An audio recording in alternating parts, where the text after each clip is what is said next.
People are always surprised that I'm in pain a lot because they're like, you never look like you're in pain. I had a neck injury from a car accident like decades ago. It used to be an occasional migraine and now it's just pretty constant. So my first experience with having a migraine was in a chorus class in like 6th or 7th grade.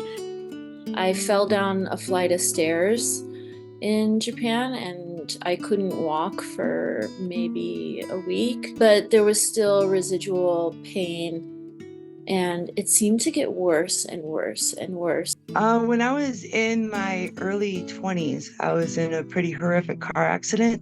ooh. I herniated 2 of my discs in my back and have lived with that now for 20 plus years. It's just a very specific pain that you can't really explain to people who haven't gone through it. But I think the sensory processing disorder is the Yes. issue because it affects everything. You know, if somebody was to take a thorn or a needle and sit and poke at your skin all day long, how would that be? Not everybody knows about my pain. And I think it's really challenging because migraines are invisible. So it does make it challenging because there would be times where I would have to work a 14-hour shift on my feet. It makes me feel very vulnerable to share it with anybody. You can't see it. Like, you break an arm, they can see you have a broken arm.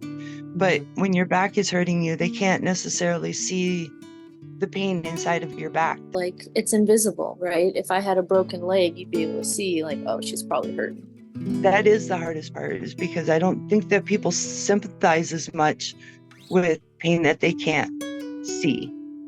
It's taken away a certain normalcy that I probably took for granted.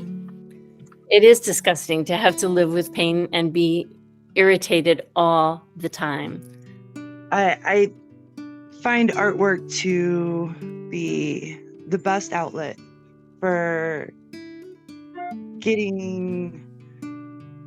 forgetting about your pain, I guess, and just getting your emotions out. And I spend a lot of time kind of masking it, I guess. I don't really want people to know when I'm in pain until the pain is so significant that it's to a point where they can't not know.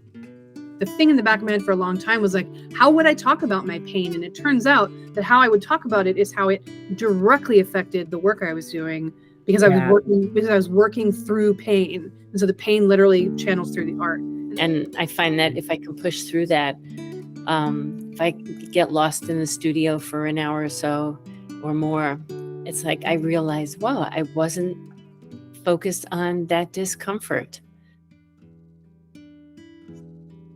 I draw. I try to externalize my pain through feeling and texture and color. But it's also like a visual way to see the pain, and it's also just a way to distract myself. Right now, I feel like when I draw my pain, it's like I feel like I'm trying to bore holes in my paper. It's all intuitive. I don't really have an idea of what I'm doing a lot of the time until I've done it. I would have this kaleidoscope kind of light show behind my eyes. It's a lot of kind of circles, some even that look like mandalas, almost like sacred geometry-ish kind of things. I make abstract art, so I don't sit in Photoshop. I see what I can collaborate with the medium of photography. So beyond looking at something, it's asking people about seeing. The pain almost always influences my photography, and I mean, it takes away, metaphorically, takes away the color of life in some ways, and it becomes more of an internal process. I created 2 of me, right? A mirror of myself. With experience of chronic pain, there's the me that I start with, which is the one on my left as I'm looking at it. You can see faded images of me moving in the direction of the other. That as that happens, that's part of that transition from being myself to being sort of separate. I really just like physically making things, the process. And so I've done things like screen printing and silk screening, like designs onto fabrics and paper. Also like woodworking. Well, I've done a lot of like botanical prints, I would say. I really like learning botany and about plants. I, of course, love the result, but I really love the process of making things and just figuring out how I'm going to accomplish something. So I really like the process. There's solid paint, and there's layered paint, and there's linear paint, and there's textured paint.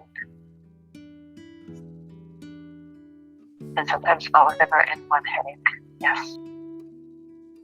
I look at my sculptures and I see they're part of my pain journey, maybe. I don't think anybody can look at this and say, oh, I don't see pain, because she's a self-portrait for sure. Yeah, I feel like I'm coming apart at the seams very often. Yeah.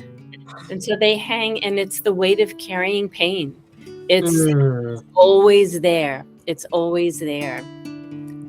But it kept bothering me. I said, it's not right. One day I said, oh, that's what it needs. A mask, for heaven's sakes, of course. But I wanted it to be part of it. I didn't want her to just wear it. It needed to be a little bit away. So it is about hiding behind that pain. I want them to see the give and take, you know, the give and take that everybody has to deal with when you live with chronic pain. And I think that's kind of what I'm trying to tackle with this painting. You know, I'm looking at my personal Mara, right? And putting an image to it, which might be scary, I think, just in the making of it, and it might look scary. But maybe that's what needs to be seen, is that pain is scary.